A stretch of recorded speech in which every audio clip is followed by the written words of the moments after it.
کەمێک پێش ئێستا لە نێو کۆبوونەوەکە زانیاری بە زوون درراوە. مەسرور بارزانی لە دەستپێکی کۆبوونەوەکەدا 15 خولەک تەنها لەسەر موچەی موچەخۆرانی هەرێمی کوردستان قسەی کردووە.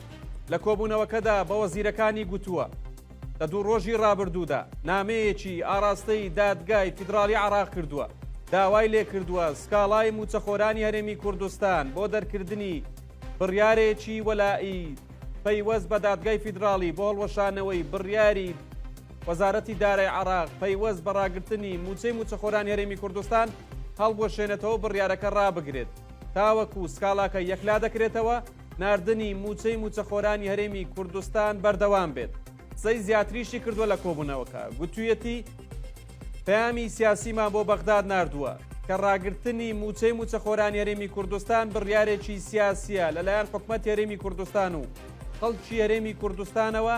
ئەم بڕیارە بە سیاسی وەرگیراوە، ئەم بڕیارە بە بارمتەگرتنی موچەی موچەخۆرانی هەرێمی کوردستان لە کاردانەوەی کێشەکانی نێوان هەولێر و بەغدایە. بۆیە دادگای وەزارەتی دارایی عێراق بڕیارێکی لەو شێوەی داوە. هەروەها باسی لەوەش کردووە ئەوان پێیان وایە کاردانەوەی ڕێکەوتنەکان و کاردانەوەی ڕێکەوتنی هەولێر و بەغدا و قوڵبوونەوەی کێشەکان و هەناردە نەکردنەوەی نەوتی هەرێمی کوردستان کاریگەری لەسەر بڕیارەکانی دوایی وەزارەتی دارایی عێراقەیە. بۆیە هەموو ئەو هەواڵانە ڕەت کراونەتەوە کە لە کۆبوونەوەی ئەمڕۆی ئەنجومەنی وەزیران باسی موچە نەکرابێت، چونکە مەسرور بارزانی گوتوویەتی گرنگترین شت بەلای ئێمەوە کە لە ئەنجومەنی وەزیران و کۆبوونەوەکانی ئەنجومەنی وەزیران باسی بکرێت کێشەی موچەی موچەخۆرانی هەرێمی کوردستان.